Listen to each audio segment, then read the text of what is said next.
Bon webinaire à tous. Je passe la main tout de suite à Guillaume et je vous dis à tout à l'heure pour le temps de questions-réponses. Guillaume, c'est à toi.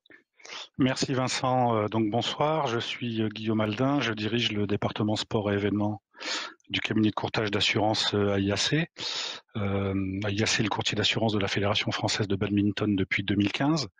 Notre rôle est de conseiller au mieux, j'espère, la fédération et de gérer son programme d'assurance dans le cadre de consultations qui sont réalisées bien évidemment en collaboration avec la fédération. Nous sommes un cabinet de taille moyenne, nous sommes à peu près le 30e français, 35 personnes basées à Paris. Nous avons donc développé cette spécialité dans le domaine du sport et de l'événementiel et nous gérons aujourd'hui une grosse quinzaine de fédérations nationales, dont 9 fédérations olympiques, dont la vôtre. Donc le thème de ce soir est de vous présenter ce qui a été fait dans le cadre donc des assurances de la Fédération française de badminton.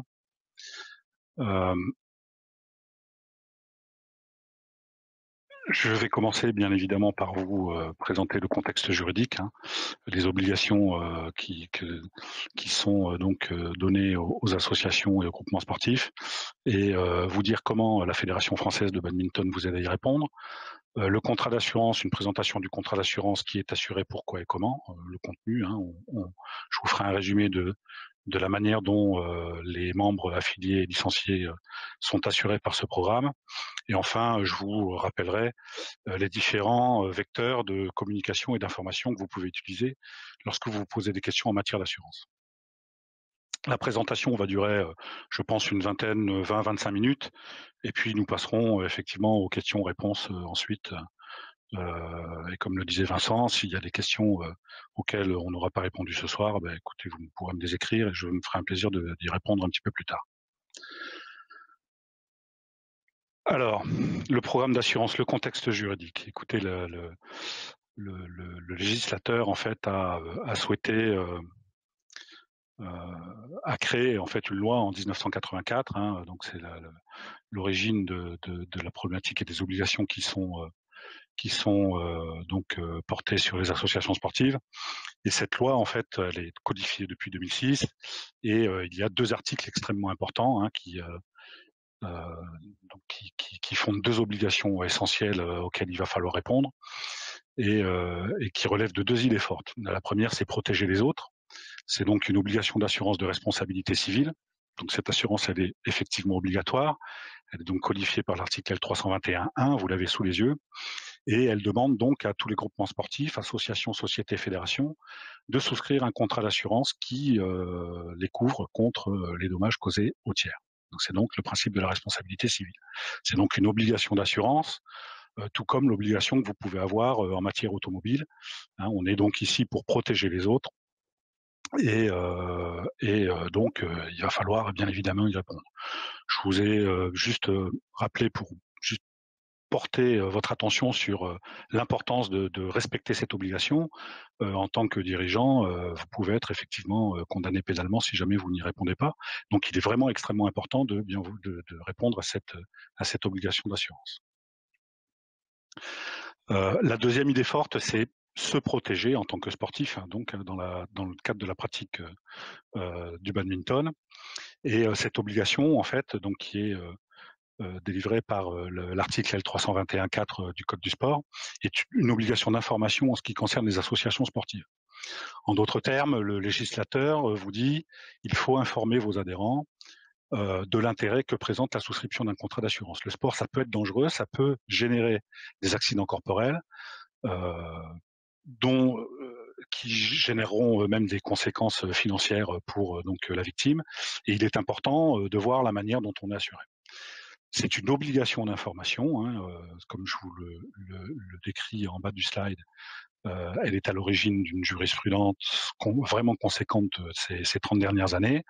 On en reparlera très certainement un petit peu après, mais il faut impérativement y répondre.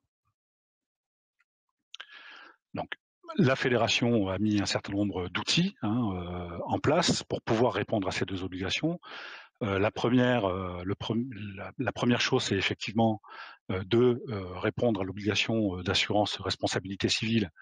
Et donc la meilleure manière d'y répondre, c'est de donner la qualité d'assuré de vous en tant qu'association sportive, affiliée à la fédération, de vous donner la qualité d'assuré sur le contrat d'assurance responsabilité civile dans le cadre de votre affiliation. Et c'est donc le lien d'affiliation qui vous donne la qualité d'assuré et qui vous permet de répondre à l'obligation de l'article L321.1. En ce qui concerne, excusez-moi, j'ai perdu le. En ce qui concerne la seconde obligation, qui est l'obligation d'information, l'idée c'est de faire deux choses. La première, c'est bien évidemment informer et donc reprendre les mentions de l'article L321.4, notamment dans le formulaire de prise de licence. Je vais revenir un petit peu plus loin. Et la deuxième chose, qui est complémentaire en fait pour bien répondre à cette obligation d'information, c'est dans l'hypothèse où un des licenciés ne serait pas bien équipé en matière d'assurance, c'est de lui faire des propositions d'assurance individuelle accident. Et donc j'y reviendrai un petit peu plus tard puisqu'on va parler du programme d'assurance qui est souscrit. Je vous ai mis en bas les copies des articles 321, 5 et 6 qui en fait réglementent la manière dont les fédérations peuvent souscrire des contrats collectifs d'assurance pour leurs membres, affiliés et licenciés. Donc comment on remplit le devoir d'information aujourd'hui à la FFBAD? Le document essentiel, c'est effectivement la demande de licence.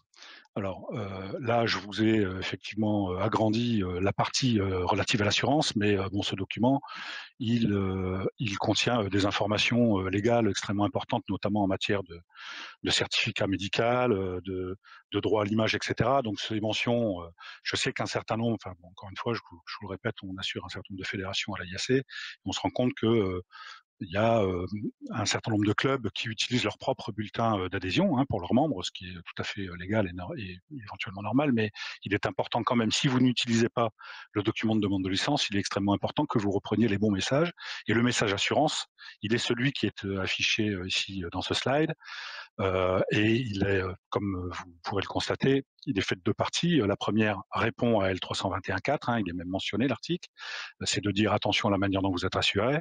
Et la deuxième explique aux licenciés que dans sa licence, lorsqu'il souscrit sa licence, il bénéficie d'une assurance individuelle accident que l'on appelle de base, et il peut éventuellement, si cette dernière ne lui suffit pas, souscrire des assurances qu'on appelle complémentaires, qui sont les options A et B. Lorsque on délivre ce message, il est bien évident que lorsqu'on propose des assurances, on se doit également de dire ce que l'on propose, de présenter ce que l'on propose. Et c'est tout l'objet de la notice d'information qui est donc sur la partie droite du slide. Ici, c'est une notice d'information qui est éditée par la fédération, qui est annexée au bulletin d'adhésion à la licence et qui est essentielle puisque elle présente les conditions d'assurance qui sont souscrites et qui peuvent être souscrites dans le cadre des options complémentaires par le licencié lorsqu'il prend sa licence. Donc ce choix, il se fait au moment de l'adhésion à la licence. J'ai une garantie individuelle accident qui m'est proposée en inclusion dans la licence, et comme elle ne peut pas être obligatoire, le licencié a la possibilité de pouvoir la refuser ou de pouvoir souscrire des options complémentaires. C'est l'objet des deux documents que je vous présente ici dans ce slide. Le licencié peut effectivement refuser d'adhérer au contrat collectif individuel accident négocié par la fédération donc pour le compte de ses licenciés. Dans ce cadre, il est extrêmement important de récolter un refus écrit parce que votre devoir d'information, la charge de la preuve du devoir d'information porte sur les associations, celui qui doit la délivrer, et qu'il est effectivement important de pouvoir, en cas de réclamation du licencié sur le fait que vous n'auriez peut-être pas effectivement respecté ce devoir d'information, pouvoir effectivement avoir un écrit en lui indiquant mais si bien évidemment je t'ai fait ce devoir d'information et le fait que tu n'aies pas que tu aies refusé d'adhérer au contrat collectif, tu me l'as notifié par écrit. Donc ça, il faut impérativement garder ce document lorsque vous le recevez. Dans le cas contraire, il peut arriver que les licenciés considèrent que la garantie de base n'est pas suffisante et auquel cas il faut qu'ils souscrivent un contrat, excusez-moi, une option complémentaire, donc A ou B, qui propose donc des garanties supérieures à celles qui sont proposées en inclusion dans la garantie individuelle accident de base. Et là, c'est une adhésion par acte individuel. Le licencié remplit le bulletin d'adhésion aux options et nous l'adresse et nous accusons réception, donc moyennant paiement de la cotisation complémentaire de 10 euros ou 19 euros, selon les options. Maintenant que je vous ai dressé donc le cadre juridique et à la manière dont on répond aux obligations d'assurance, je vais donc maintenant sur quelques slides vous présenter ce qui est effectivement souscrit, hein, le contenu des contrats d'assurance responsabilité civile et individuel accident qui sont souscrits par la fédération pour votre compte. Juste un petit rappel en ce qui concerne donc pour le coup le cadre juridique de la responsabilité civile. Je vous rappelle l'article essentiel qui effectivement fonde les obligations qui vous incombent en tant qu'organisateur et dans le cadre d'encadrement d'activités sportives. C'est le fait que tout fait quelconque de l'homme qui cause à autrui un dommage oblige celui par la faute duquel il est arrivé à le réparer. Si je suis à l'origine, si je crée un dommage, que j'ai réalisé une faute et qu'il y a un lien de causalité entre les deux, je suis susceptible d'être responsable du dommage causé. Je vous ai juste rappelé quelques obligations. Donc, la première dont je vous ai déjà parlé, c'est l'obligation d'information, hein, donc relative à l'assurance individuelle accident. Il est bien évident qu'en tant qu'association sportive, vous avez également une obligation de sécurité, c'est-à-dire de vérifier qu'effectivement, lorsque vous organisez des manifestations, qu'elles soient compétitives, entraînement, peu importe la manifestation, vous êtes la puissance invitante, celui qui organise l'activité. Il est donc essentiel, vous avez une obligation de sécurité vis-à-vis des personnes que vous allez accueillir, hein, membres et pas membres, et donc il est important que vous vérifiez que, par exemple, l'aire de jeu soit conforme effectivement aux activités sportives que vous avez délivrées, que l'activité est bien encadrée par des gens qui sont brevetés d'État, etc., etc. Bon, ça, ce sont des choses que vous connaissez, ça coule de sens, mais effectivement, il faut le rappeler, et ça répond donc à vos obligations de moyens dans ce domaine-là. Respect des règles du jeu. Alors ça, pour le coup, c'est plus la responsabilité du pratiquant. Et effectivement, lorsqu'on pratique un sport, notamment le badminton, on peut accepter les risques, mais jusqu'à un certain point. Et effectivement, lorsque la personne qui joue contre vous ou avec vous en tant que partenaire vous cause un dommage, hein, corporel ou matériel, il se doit certainement de le réparer. Maintenant, il faut voir où se situe la limite entre l'acceptation des risques et, donc la responsabilité du joueur. Cette responsabilité étant engagée, alors ça c'est la jurisprudence des dernières années, lorsque il est avéré que vous n'avez pas respecté les règles du jeu, en gros, hein. Je rappelle juste un petit point important en ce qui concerne les contrats d'assurance. Juste avant de rentrer dans le détail du contrat d'assurance responsabilité civile, il faut bien évidemment que le dommage, l'événement dommageable soit aléatoire, c'est-à-dire que la faute intentionnelle ou la faute dolosive, hein, c'est-à-dire la faute caractérisant une prise volontaire de risque, est difficilement assurable, hein. Il n'y a plus d'aléa. L'assureur considère qu'effectivement vous avez créé le dommage, hein, de manière intentionnelle, et donc l'aléa disparaît et ça sort du contexte assurantiel. Donc en ce qui concerne le contrat d'assurance responsabilité civile, qui est assuré, écoutez, les associations membres de la FFBAD, hein, en tant que personne morale, sur laquelle, je vous rappelle, porte l'obligation de souscrire un contrat d'assurance responsabilité civile, et donc leurs dirigeants, les éducateurs, les entraîneurs, un nombre important de personnes physiques dont l'association effectivement peut être responsable également. En tout cas, il y a les pratiquants licenciés bien évidemment, hein, puisqu'ils sont assurés par le contrat également, et les pratiquants non licenciés. Alors ça répond effectivement, vous relirez les termes de l'article 321 que je vous ai indiqué dans les premiers slides. Le législateur demande à ce que les pratiquants du sport soient effectivement couverts par le contrat de l'organisateur. Alors contre quoi? Effectivement, contre les conséquences pécuniaires de la responsabilité civile. Je vous le rappelle, hein, je cause un dommage à un tiers, je me dois de réparer les conséquences financières de ce dommage, donc le préjudice de la victime. Et c'est donc le contrat d'assurance de responsabilité civile qui va venir se substituer à vous pour pouvoir effectivement indemniser la victime si vous êtes tenu responsable des dommages causés. Comment? Alors dans la limite des montants contractuellement prévus et sous réserve des exclusions du contrat. Donc je vous ai mis vous trouverez beaucoup de détails, je vais y revenir un petit peu plus loin, mais vous trouverez beaucoup de détails dans les notices d'information qui sont mises à votre disposition, donc notamment sur le site internet de la fédération, mais j'y viendrai un petit peu plus loin. Et pour quelles activités? Alors c'est une question qui est effectivement importante aujourd'hui parce que j'ai quand même pas mal de questions, notamment de clubs de badminton pour savoir, enfin de sports qui ont l'habitude de pratiquer indoor, de savoir si effectivement ils peuvent pratiquer leur activité sportive à l'extérieur. La réponse est effectivement oui. Cette activité, elle sera effectivement couverte dans la mesure où bien évidemment vous respectez vos obligations de moyens, notamment l'obligation de sécurité que je vous ai exprimée il y a quelques minutes. Donc, pour quelles activités pratiquer, enseigner le badminton et plus généralement toutes les disciplines associées au badminton. Le contrat d'assurance ne couvre exclusivement que des activités encadrées par les personnes morales assurées, bien évidemment, hein, c'est-à-dire que, je reviendrai dans une question qui m'a été posée un petit peu plus loin, les pratiques libres, le licencié qui va courir le dimanche pour se préparer physiquement, ça sera pas couvert. La personne qui va faire du badminton sur la plage en vacances, effectivement, la licence ne s'appliquera pas. On est vraiment dans un cadre qui est le cadre fédéral.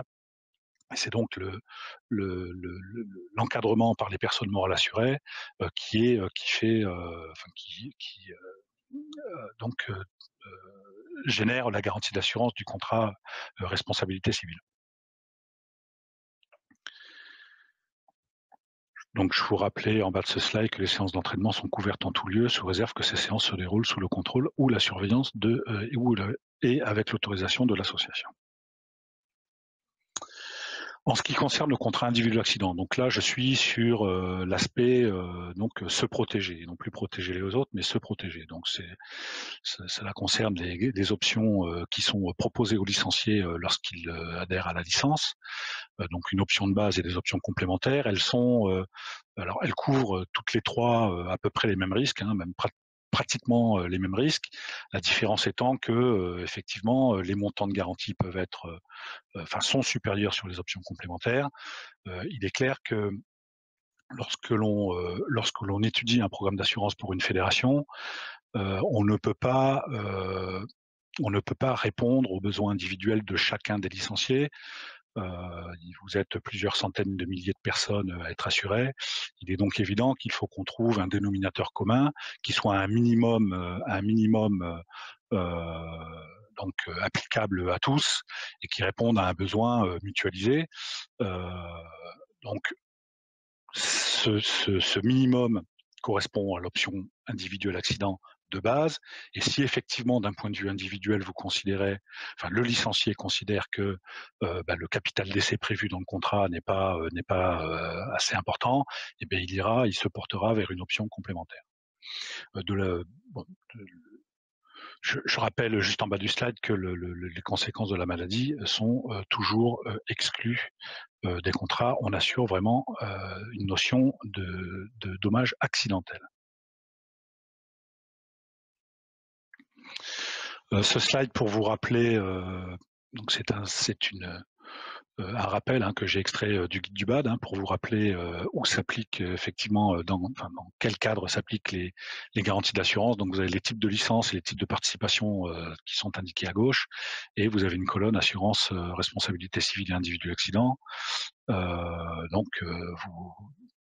Qui vous exprime effectivement la bonne application des garanties responsabilité civile ou individuelle d'accident selon le type de participation ou la licence qui sont souscrites.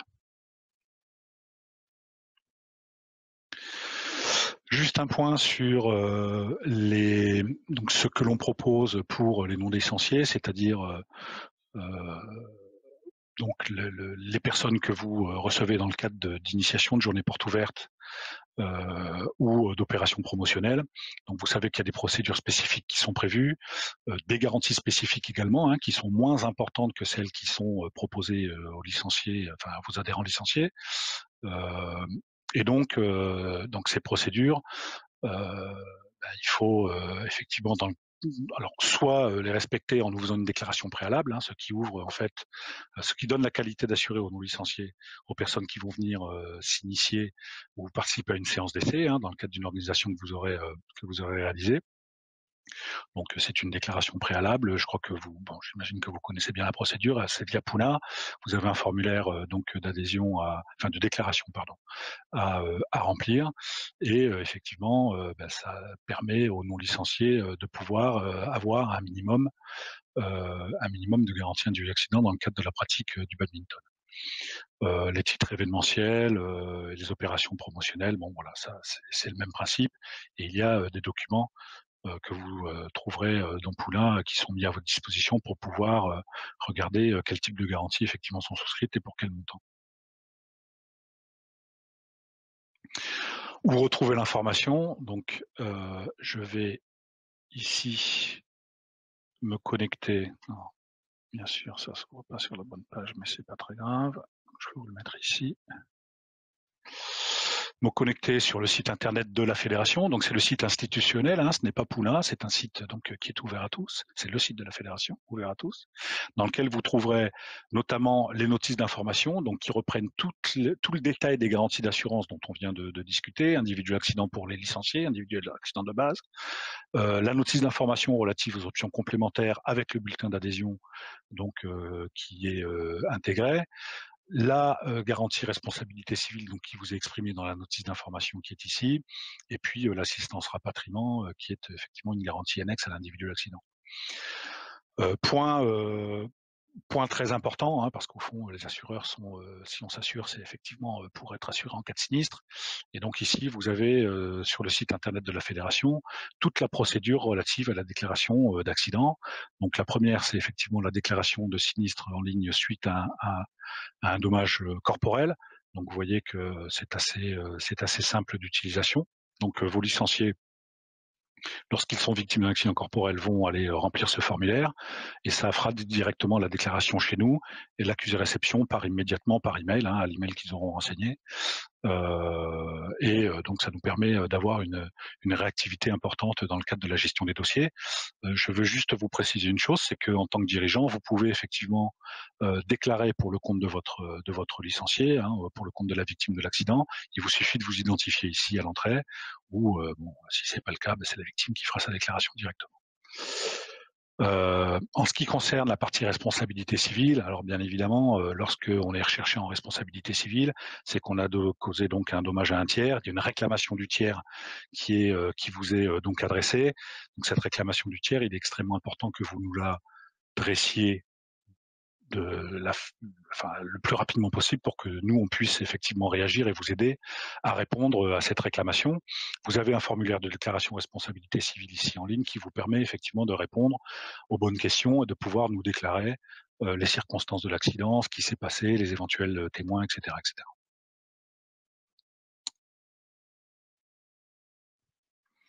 Enfin, je vous rappelle que sur le site internet, vous avez une foire aux questions, vous avez les procédures qui vous sont rappelées, donc que je vous ai indiqué dans les différents slides, notamment ce qui relève des pratiquants non licenciés que vous allez accueillir dans les associations. La lettre de refus, effectivement, que je vous ai également présentée dans un slide qui permet aux licenciés de refuser par écrit, et j'insiste sur le fait qu'il faut que vous gardiez ce refus écrit quelque part dans vos archives. Et donc, bien évidemment, nos coordonnées, si jamais vous aviez des questions à poser. Pardon, je suis pas dans le bon. Je pense qu'il faut que je ferme ici. Ok. Juste donc pour terminer la présentation, juste un petit rappel en ce qui concerne les attestations de responsabilité civile. On a un certain nombre de demandes. Je vous rappelle qu'elles seront en ligne dans Poulain. Donc, n'hésitez pas à aller les chercher, hein. Vous êtes identifié l'entrée en tant que club affilié et l'attestation est générée au nom de l'association.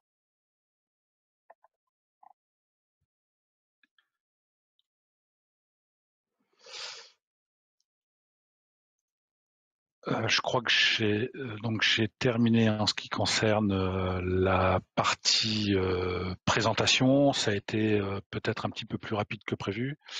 Je ne sais pas s'il faut que je...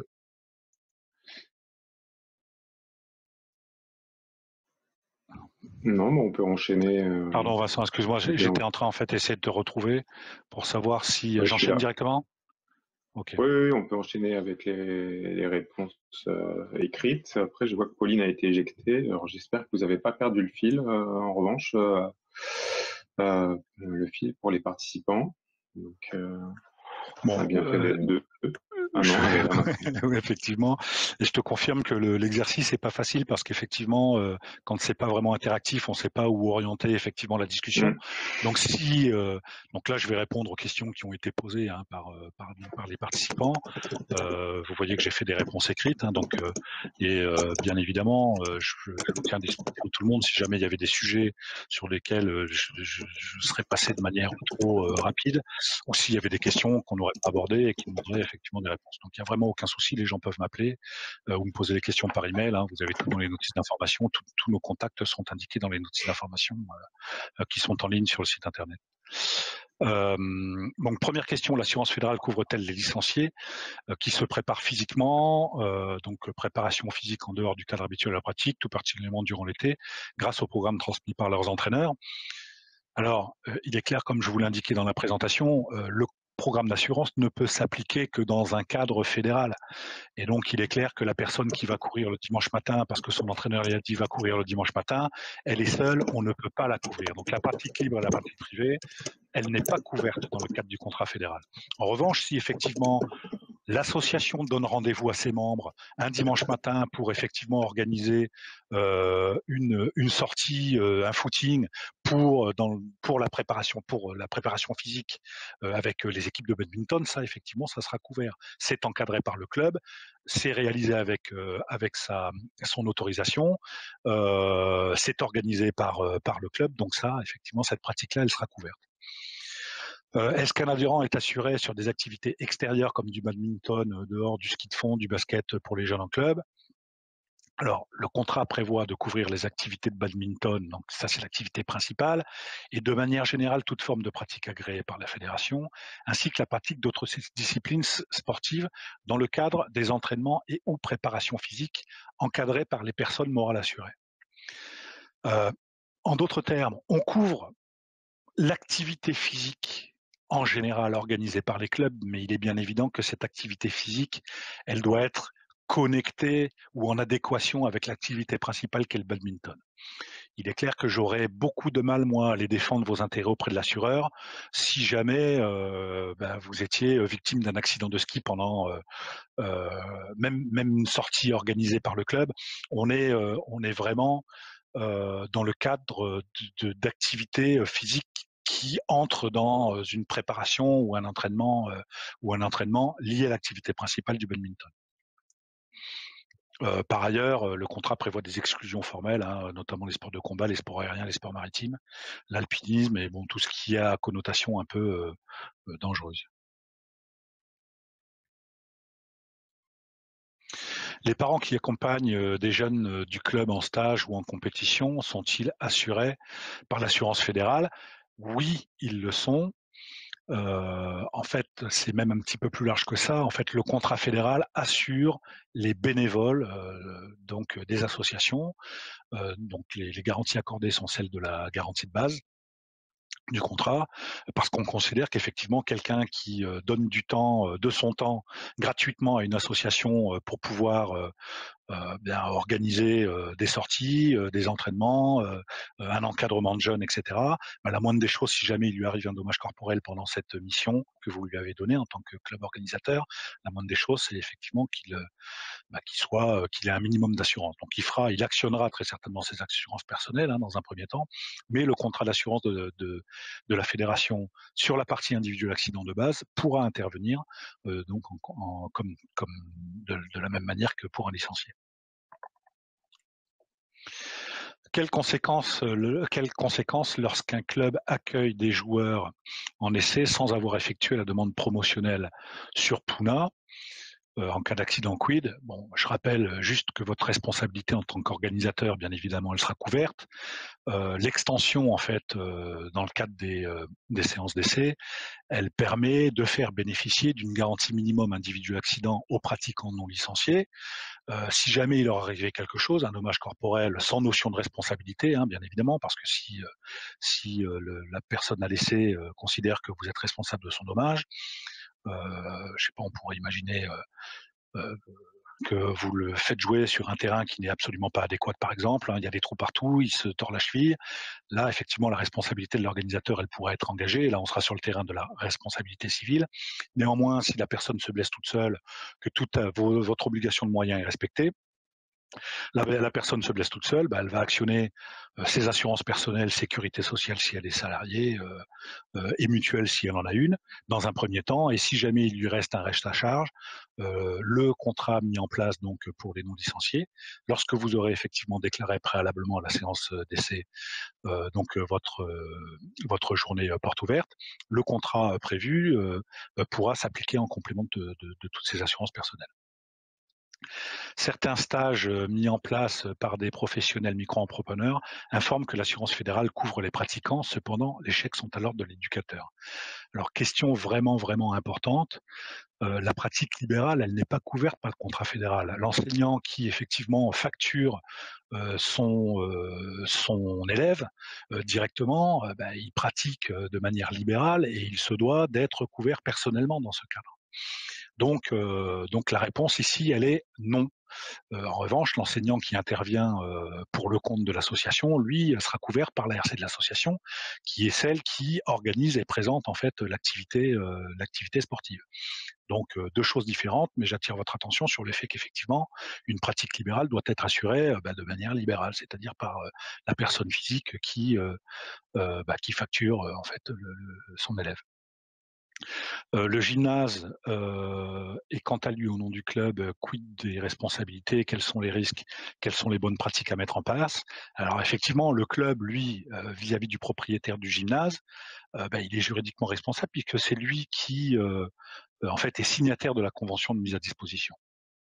Donc il est clair que s'il il confie le gymnase à une personne tierce, sa responsabilité sera engagée vis-à-vis du propriétaire. Donc il faut effectivement que cette responsabilité-là, il essaye de la répercuter sur celui à qui il a confié le bien. Enfin, tout ça pour vous dire que il est vraiment nécessaire de clarifier la situation entre les parties, c'est-à-dire entre la mairie, le club et l'enseignant. Bon, cette question, elle m'a été posée par une personne qui effectivement semblait être dans un cas extrêmement concret. Donc elle peut m'appeler, bien évidemment, si elle veut qu'on en discute, mais je lui conseille effectivement de regarder quelles sont les relations entre chacun et de clarifier en fait la situation avec cet enseignant. J'organise un tournoi dans des locaux de la commune, on me demande de prendre une assurance complémentaire. Est-ce nécessaire? Alors, lorsque vous utilisez un bien immobilier, vous êtes effectivement responsable si jamais vous y mettez le feu. Donc, c'est ce qu'on appelle les responsabilités locatives. C'est principalement l'incendie, explosion de dégâts des eaux, toutes les dommages, principalement l'incendie, et plus généralement donc les dégradations accidentelles causées à ce bâtiment. Vous êtes responsable de ce qui peut se passer dans ce bâtiment. Et là, il y a une notion de bâtiment confié temporairement ou de bâtiment utilisé de manière permanente. Ce que couvre le contrat d'assurance responsabilité civile souscrit par la fédération de badminton, c'est les dommages causés dans le cadre d'une utilisation temporaire. Je vous ai rappelé la définition du temporaire en bas de ce slide là, c'est l'occupation temporaire, hein, c'est une occupation à temps partiel, donc pour des usages intermittents, une occupation constante de moins de 90 jours. Ce qui veut dire que si vous avez un bureau ou si vous êtes exploitant d'une salle de sport, vous devez souscrire un contrat spécifique. C'est du permanent donc votre responsabilité locative, elle est générée par un bail, une location permanente que vous aurez donc signée. Et vis-à-vis du propriétaire, votre responsabilité pourrait être engagée. Il faudra que vous souscriviez un contrat d'assurance spécifique. Lorsque effectivement cette mise à disposition elle est temporaire, hein, donc elle répond à la définition que je vous indique dans ce slide. En gros, j'organise une AG à la mairie, on me prête une salle, j'y mets le feu. Là, le contrat d'assurance de la fédération, souscrit par la fédération de badminton, couvrira effectivement les dommages causés au bâtiment. De la même manière, vous signez une convention de mise à disposition d'un gymnase, une convention qui ouvre des créneaux horaires quelques heures par semaine ou voire quelques heures par jour toute l'année, les dommages causés à ce gymnase. Donc vous entrez dans le gymnase, vous pratiquez votre exercice sportif et vous en sortez. Les responsabilités, les dégradations au gymnase pendant cette activité-là, elles sont couvertes par le contrat d'assurance responsabilité civile, donc souscrit par la Fédération française de badminton. Donc vous n'avez pas de complément d'assurance à souscrire dans ce cadre-là.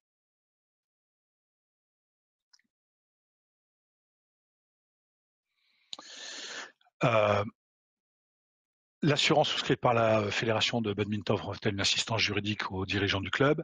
Il n'y a pas de protection juridique souscrite par la fédération française de badminton pour le compte des clubs. Donc la réponse est non.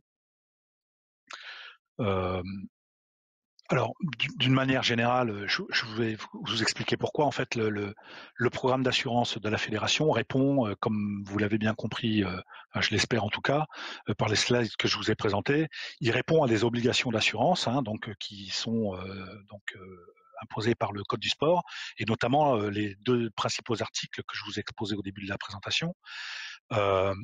Et il ne répond qu'à ça. Ces risques-là peuvent être mutualisés sur la totalité de la collectivité du badminton, hein, que ce soit les personnes morales ou les personnes physiques. Et donc, il y a un intérêt à mutualiser. La protection juridique, elle ne concerne pas tout le monde. Vous avez des clubs qui salarient des personnes, vous avez des clubs qui ne salarient pas de personnes, vous avez des clubs qui sont locataires à titre permanent. Donc les relations contractuelles avec les propriétaires de lieux, la relation d'employeur à employé n'existe pas forcément dans toutes les associations. Donc il est extrêmement difficile de monter des programmes d'assurance qui puissent être mutualisés sur des intérêts qui ne sont pas collectifs. Donc du coup, ce sont des garanties d'assurance qui doivent être effectivement souscrites localement par les associations selon leurs propres besoins et intérêts, bien évidemment. Une assurance contre le vol ou dégradation au sein des locaux utilisés par le club, est-ce utile pour les... Pardon, excusez-moi, je recommence. Une assurance contre les vols ou dégradations au sein des locaux utilisés par le club, est-ce utile pour les clubs de souscrire à une assurance supplémentaire spécifique ? Ici, je fais à peu près la même réponse que celle que je vous ai faite il y a quelques secondes. C'est qu'effectivement, les risques locatifs sont couverts dans le cadre d'une utilisation temporaire et ne le sont pas dans le cadre d'une utilisation permanente. C'est ce que donc je vous exprime dans cette réponse ici. L'assurance FFBAD est-elle suffisante pour couvrir tous les risques de dommages d'un club ? Là également, je viens en fait de répondre à cette question, c'est-à-dire que et là je vous fais la liste un petit peu de tout ce qui relève des assurances qui ne sont pas souscrites par la Fédération française de badminton, mais qui effectivement peuvent avoir un intérêt particulier pour une association sportive. Donc les locaux loués ou confiés de manière permanente, hein, bien évidemment, il faut les couvrir en risque locatif, et ça c'est la convention avec le propriétaire qui vous dira effectivement ce qu'il faut que vous fassiez. Le matériel propre au club, nous ne couvrons pas le matériel propre au club, hein, le matériel sportif, informatique, etc. C'est du bien propre au club, il se doit de l'assurer localement. Si vous avez des véhicules propriété du club pour transporter, par exemple, les équipes, c'est une assurance que vous devez souscrire localement. La protection des salariés, alors là, ce que je veux dire par là, je pense principalement aux collectives, c'est-à-dire prévoyance frais de santé, hein, donc tout ce qui relève des conventions collectives, de la convention collective du sport et des obligations de souscrire des contrats d'assurance pour vos salariés en tant qu'employeur. Donc ça, encore une fois, c'est une problématique locale. La protection juridique en fait partie. Si vous faites des travaux, ça concerne votre association. Donc ça, ce sont des risques qui sont extrêmement difficiles de mutualiser au niveau de la collectivité parce qu'ils n'intéressent pas tout le monde. Et donc, ça relève de la responsabilité personnelle du club.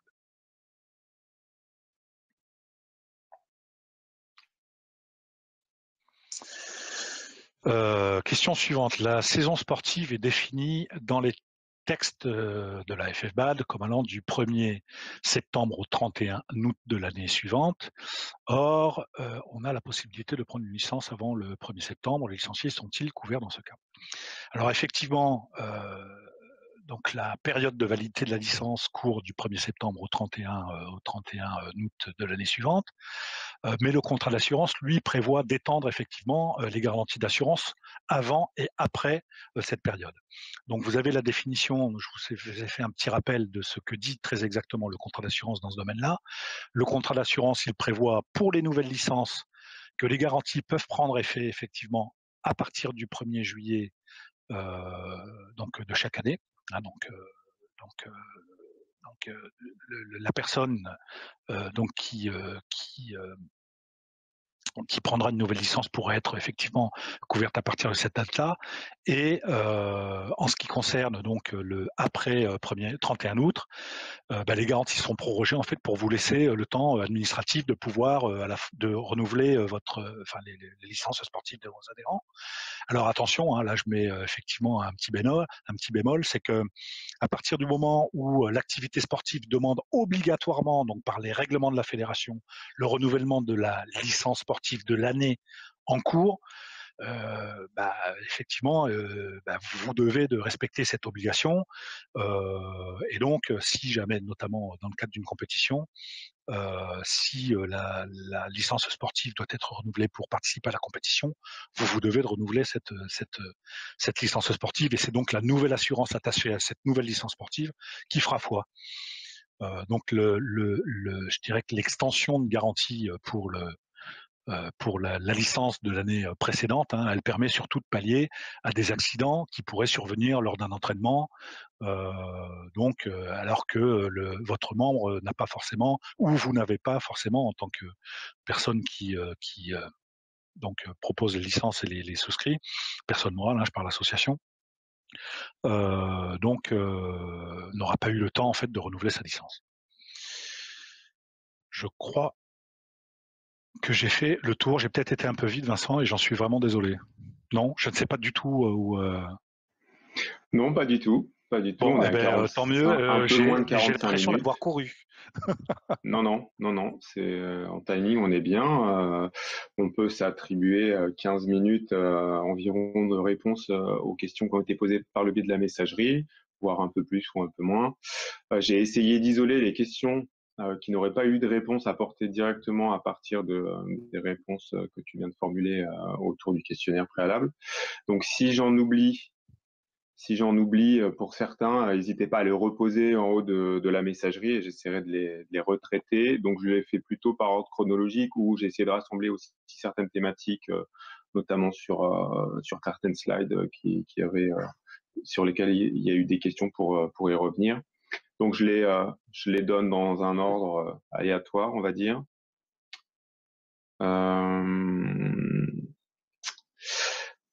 Alors, je commence. Si un licencié refuse l'assurance, doit-on vérifier qu'il est assuré par ailleurs pour sa responsabilité civile pour lui permettre de pratiquer?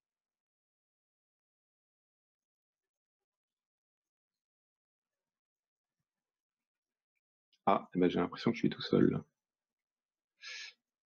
J'ai l'impression que je suis tout seul. Donc, à mon avis, ce sont les aléas du direct, comme on dirait dans certaines chaînes télévisées. Je pense que Guillaume va se reconnecter, pas de souci. Je vous invite, je n'ai pas de jingle pour vous faire patienter, mais je vous invite à rester connecté. On va reprendre le cours du webinaire. Pauline est revenue. J'espère que vous m'entendez toujours. Je suis vraiment désolé, Vincent. En fait, j'ai appuyé sur un mauvais bouton. Oui, je me suis douté. C'est pas grave. C'est pas grave. J'ai voulu enlever en fait l'écran principal qui me gênait, et puis bon voilà, il s'est passé ce qui ne devrait pas se passer. Avec mes excuses. Ok, pas de souci. Donc je repose la question parce que je sais pas jusqu'où tu as pu l'entendre. Donc, si un licencié refuse l'assurance, doit-on vérifier qu'il est assuré par ailleurs pour sa responsabilité civile pour lui permettre de pratiquer? Non, parce que comme j'ai essayé de vous l'exprimer dans les slides, la garantie responsabilité civile porte sur le club. Donc à partir du moment où il est adhérent, il est il est adhérent du club, c'est le contrat d'assurance du club qui va le couvrir dans le cadre de sa pratique sportive. Ok. Donc pas besoin de vérifier son assurance personnelle. C'est le club qui fait tout pour lui. Et l'obligation, elle porte bien sur le club. Ok. Alors, il y a des questions qui auront peut-être déjà eu réponse, mais je les pose quand même parce que j'ai pas tout trié. En quoi l'assurance des responsabilités civiles souscrite via la FFBAD serait-elle supérieure à celle que nos adhérents pourraient déjà avoir par ailleurs dans un contrat d'habitation, par exemple? Alors, ce qu'il faut savoir, c'est que beaucoup de contrats habitation excluent la pratique sportive en association, dans le cadre d'une association sportive. Donc, pourquoi elle l'exclut? C'est que les assureurs savent pertinemment que le code du sport existe, que l'article L321.1 du code du sport existe et qu'il impose la souscription d'un contrat d'assurance aux associations sportives qui organisent la pratique sportive. Donc, l'assureur qui va effectivement, là, le seul cadre dans lequel effectivement non, même pas. Les 3/4 du temps, il y a une exclusion formelle de la pratique sportive dans un cadre associatif. Donc, c'est bien le contrat d'assurance de l'association qui va s'appliquer et donc celui de la fédération. Ok. Alors ensuite, donc il y a une question sur les règles de sécurité de l'encadrement dont vous parlez. Sont-elles notifiées quelque part? Donc c'est par rapport, je pense, au niveau de qualification de l'encadrement. Oui, alors effectivement, ça relève. Enfin, je comprends la question comme relevant de l'obligation de sécurité. Alors, c'est pas moi qui fais. Moi, je connais rien au badminton. Excusez-moi. Enfin, je connais rien. Je connais bien le client, mais je pratique pas le badminton et je n'organise pas de manifestation de badminton et je n'organise pas d'entraînement non plus. Donc, ce sont les règlements de la fédération en fait, un règlement sportif. Ce sont tous ces règlements que vous devez de respecter en fait dans le cadre de l'organisation de vos pratiques et de vos activités. Ok. Donc sur ce point spécifique, donc je vous informe qu'un webinaire justement sur les conditions d'encadrement des mineurs en particulier, mais sur l'encadrement du public, c'est programmé le 18 mars. Donc j'en reparlerai tout à l'heure et on traitera entre autres ce genre de questions pour savoir quelles sont les démarches à faire par rapport au type d'activité encadrée, quels sont les diplômes requis, etc. Donc, on pourra compléter ce type de questions sur ce temps-là. Donc, je vous invite à vous inscrire sur le webinaire en question si vous souhaitez avoir plus de détails sur cette thématique qui est un peu différente et qui est aussi en lien avec le code du sport. Pour les intervenants prestataires qui a été abordé aussi, quelles sont les obligations en matière d'assurance? Donc, tout à l'heure, tu as parlé des indépendants qui avaient une couverture différente dans le cadre de leur activité. Quelles sont les obligations en matière de... Responsabilité civile professionnelle. Alors, est-ce qu'elle est obligatoire? Très sincèrement, j'en suis pas certain. En tout cas, elle est extrêmement conseillée. À partir du moment où vous animez une activité sportive, vous êtes censé être le sachant dans le cadre de cette animation. Donc, s'il arrive notamment un dommage corporel à une des personnes que vous encadrez, il y a quand même un peu de chance que votre responsabilité en tant que sachant elle soit engagée. Donc il est important que celui qui anime cette activité soit effectivement couvert par un contrat d'assurance responsabilité civile, ce qui permettra notamment à la victime d'être certain que cette personne elle est solvable pour indemniser son préjudice. Okay, donc vérifier effectivement, vérifier auprès de ces personnes qu'elles sont bien donc bénéficiaires d'un contrat d'assurance responsabilité civile professionnelle dans le cadre des activités qu'elles délivrent de manière libérale. Très bien, donc ça répond à une deuxième question qui était sur la même thématique. Une question, donc plusieurs questions autour d'une slide sur la prise en charge cotisation club si arrêt de plus de 3 mois. Donc Oui. il y a des participants qui voulaient revenir là-dessus. Donc en lien avec un remboursement éventuel, j'imagine, de la cotisation, puisqu'il y a plusieurs questions sur le remboursement de l'assurance fédérale depuis l'arrêt du badminton. Donc, à ce Oui, propos, alors, sur le discours général il y a le nouveau président de la fédération qui est intervenu sur le remboursement de la licence au sens large, donc assurance comprise. Donc, il a bien donné la position de la fédération qui n'était pas de remboursement de la part fédérale ni de ce qui la compose. La part de l'assurance, c'est 61 centimes pour info, pour ceux qui n'auraient pas cette info. Après, sur la slide en question, en lien avec la thématique, là, je laisse plutôt Guillaume me répondre à ça. oui, alors cette garantie n'intervient que si la victime, enfin le licencié est victime d'un accident corporel donc pendant sa pratique sportive, qui génère effectivement un arrêt d'activité de plus de 3 mois. D'accord. Donc je pense dans votre sport, je pense notamment aux ruptures de tendon d'Achille, hein, qui est une des blessures relativement fréquentes, hein, et qui donc peut générer des arrêts d'activité assez longues. Et là, effectivement, la victime va instruire son dossier sur le volet individuel accident pour pouvoir bénéficier du contrat, notamment en termes de frais médicaux et d'autres garanties, hein. Je pense par exemple au béquille, enfin à l'appareillage qui n'est pas forcément très bien remboursé par la sécurité sociale. Et effectivement pourra, si jamais elle a arrêté plus de 3 mois, demander à ce que sa cotisation club lui soit remboursée. Alors de mémoire, le remboursement se ferait au prorata, hein.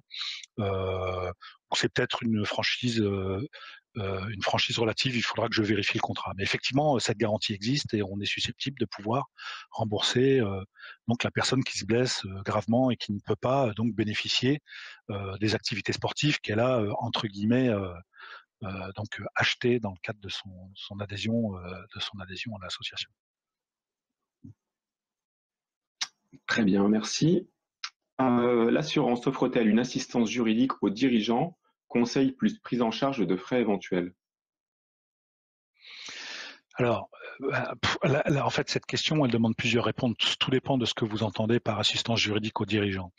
Alors, si cette question elle relève d'une garantie que l'on appelle nous dans notre jargon RCMS, responsabilité civile des mandataires sociaux, c'est-à-dire couvrir le dirigeant dans le cadre de son activité de dirigeant, de son mandat de dirigeant, oui, effectivement, il y a un contrat qui existe, hein, qui a été souscrit et qui protège tous les dirigeants donc de la Fédération française de badminton.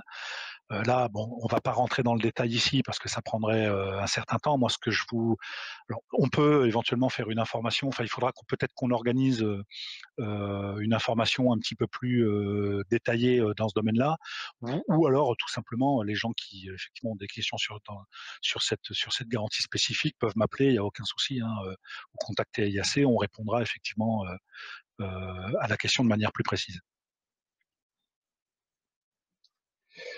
Très bien. Il nous reste 2 ou 3 questions. Donc 4 fois 3 heures par semaine, donc 35 semaines par an, est-ce une utilisation temporaire ou permanente selon le contrat souscrit? C'est en lien avec les derniers éléments apportés, ça. Oui, enfin pour moi, c'est une utilisation dans le cadre de créneaux horaires. Effectivement, cette utilisation-là, elle entre dans le cadre d'une occupation temporaire. C'est toute l'année, mais vous entrez et vous sortez du bâtiment. Les 3 quarts du temps, d'ailleurs, le bâtiment, il est partagé avec d'autres associations qui font d'autres sports. Et vraiment, le contrat, il est fait pour couvrir les risques locatifs liés à cette occupation, à ce type d'occupation. Et enfin, une dernière question, à moins qu'une ou 2 questions subsidiaires n'arrivent entre-temps. Je vais la poser doucement, puisqu'avec le petit décalage entre le direct et le différé, on pourrait ne pas la voir arriver. Si le club propose un événement organisateur pour ses licenciés hors cadre purement du bad, style une soirée qui réunit des licenciés pour faire du lien social, est-ce que le club est couvert avec sa responsabilité civile? Oui, alors l'activité extrasportive, elle est également couverte, hein, bien évidemment, pour tout ce qui est lié à la vie associative de ses membres. Vous organisez une petite soirée de fin d'année, voire une sortie spécifique pour créer du lien social dans l'association. Oui, bien évidemment, cette activité-là, elle est couverte.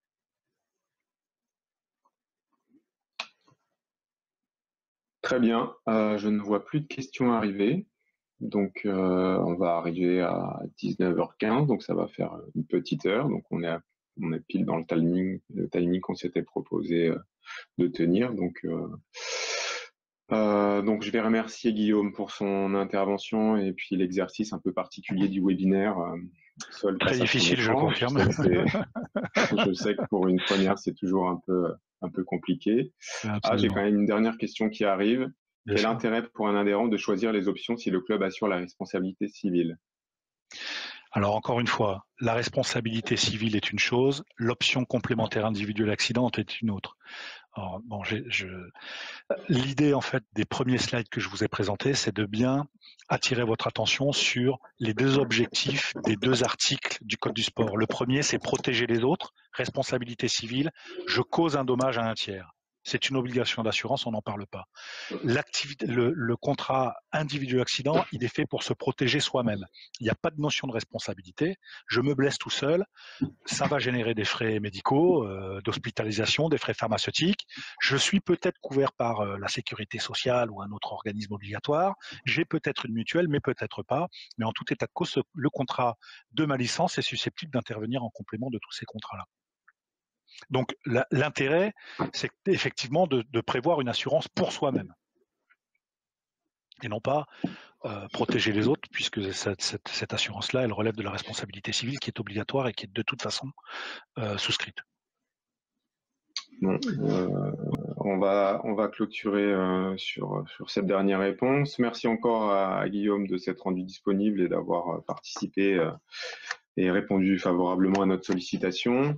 J'espère que vous aurez quelques réponses pour la reprise, qu'elle soit la plus tôt possible, et en tout cas pour préparer la saison prochaine dans les meilleures conditions. Je vous rappelle donc le prochain webinaire en mars, normalement le 18 si on modifie pas la date, autour de l'encadrement de la pratique des mineurs, donc stage, compétition, niveau d'encadrement, déclaration à faire. Toutes ces questions seront traitées pour que vous puissiez là encore préparer au mieux, mais peut-être les stages d'été qui vont se, se programmer si possible avant la reprise de septembre. Merci à tous pour votre participation. On vous enverra le lien du replay, très certainement via une nouvelle chaîne YouTube Formabat qui devrait voir le jour dans les prochains jours justement. Et puis merci à Pauline de s'être rendue dispo en assistante technique de bugs éventuels. À très bientôt. J'arrête la diffusion. Merci Guillaume et à bientôt. Merci, à bientôt. Merci, au revoir.